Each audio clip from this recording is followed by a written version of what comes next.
अस्सलाम वालेकुम तलबा, मैं आपकी टीचर ग्लोबल स्कूल सिस्टम से उम्मीद करती हूँ कि आप सब खैरियत से होंगे। तलबा, ये माशरती उलूम का लेक्चर है और आज हम माशरती उलूम के लेक्चर में मुख्तसर सवालात, अगले दो मुख्तसर सवालात करेंगे। अपने पिछले लेक्चर में हमने पहले दो मुख्तसर सवालात किए थे, बाब नंबर 4 के पहले दो मुख्तसर सवालात किए थे और आज हम सवाल नंबर 3 और 4 करेंगे। सो तलबा, जल्दी से अपनी अपनी कॉपियाँ खोल लें।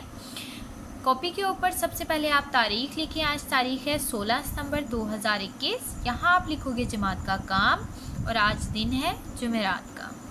बाब नंबर 4 तारीख़, हिस्ट्री जिसको कहते हैं। सवाल नंबर 3, कदीम यूनान के दो बड़े शहर कौन से थे?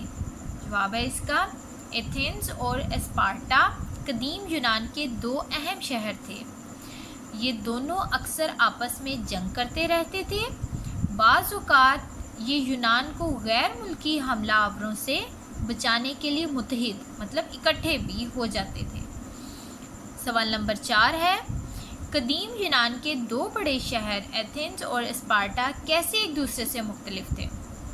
जवाब है इसका इन दोनों शहरों की सकाफ़त बिल्कुल एक दूसरे से मुख्तलिफ थी। स्पार्टा के लोग अपना ज़्यादातर वक्त जंग करने और लड़ने के तरीक़ों पर सर्फ करते थे, जबकि एथेंस के लोग फ़नूने लतीफ़ा जिसको आर्ट कहते हैं, आर्ट्स में दिलचस्पी लेते और तालीम पर ज़्यादा तवज्जो देते थे। ठीक हो गया तलबा। इन दोनों सवालात को आपने खुशखत करके अपनी अपनी कॉपियों के ऊपर लिखना है, इनको याद करना है। बाकी की डिस्कशन हम करेंगे जूम क्लास में। So must join your Zoom class. अल्लाह हाफ़िज़ स्टूडेंट्स।